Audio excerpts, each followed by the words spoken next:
قاسم نے اپنا بچپن اور جوانی اسی قبرستان میں گزاری ہے اور اب اپنا بڑھاپا بھی اسی قبرستان میں گزار رہا تھا۔ آج سے 10 سال پہلے میرے ساتھ اس قبرستان میں ایک پراسرار واقعہ پیش آیا۔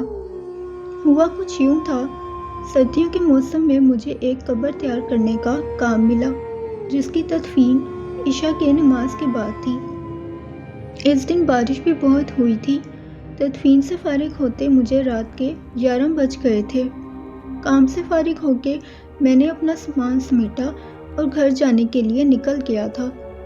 ابھی میں نے آدھا راستہ طے کیا ہوگا تو میں نے دیکھا قبرستان میں مدھم سی روشنی ہو رہی ہے اور کچھ افراد وہاں موجود ہیں۔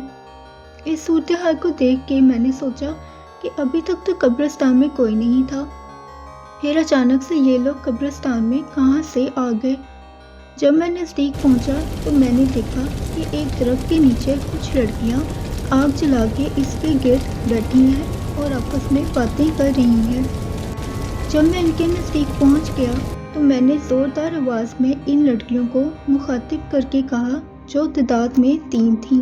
میں نے ان سے کہا کہ تم لوگ کون ہو اور اس وقت اس قبرستان میں کیا کر رہی ہو؟ میری آواز ان لڑکیوں نے انسنی کر دی۔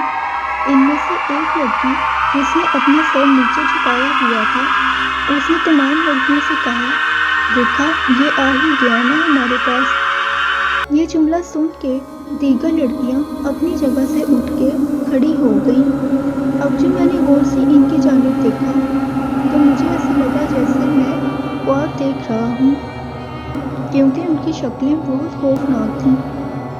اب میں نے وہاں سے بھاگنا چاہا تو مجھے ایسا لگا جیسے کسی نے میرے پاؤں مضبوطی سے پکڑ لیے ہیں، جنہیں میں کسی بھی طرح سے آزاد نہیں کر پا رہا تھا۔ جس کے بعد وہ جو بھی مخلوق تھی میرے قریب آئی اور مجھے پکڑنے لگی اور اس کو بہت زور کا جھٹکا لگا۔ اس مخلوق نے اپنے دیگر ساتھیوں کو کہا کہ اس کے پاس کوئی تعویذ ہے جس کی وجہ سے اس کا ہم کچھ نہیں بگاڑ پائیں گے۔ پھر اس لڑکی نے کہا کہ تجھے آج اس تعویذ نے بچا لیا، ورنہ آج ہم تیرے خون سے اپنی بھوک مٹاتے۔ اور پھر وہ لڑکیاں قریبی درخت میں داخل ہو گئیں۔ اچانک میرے پاؤں آزاد ہوئے اور میں وہاں سے بھاگا۔ اگلے دن میں نے اس واقعے کا ذکر ایک نورانی عامل سے کیا۔ انہوں نے مجھے بتایا کہ تمہارا سامنا رات کو چڑیلوں سے ہوا تھا، جو تمہیں اپنا شکار بنانا چاہتی تھیں، مگر تمہارے گلے میں تعویذ تھا جس کی وجہ سے تمہاری جان بچ گئی۔ اس کے بعد دوبارہ مجھے وہ مخلوق نظر نہیں آئی اور میں قبرستان کے اس حصے میں صرف دن کے وقت میں ہی جاتا تھا۔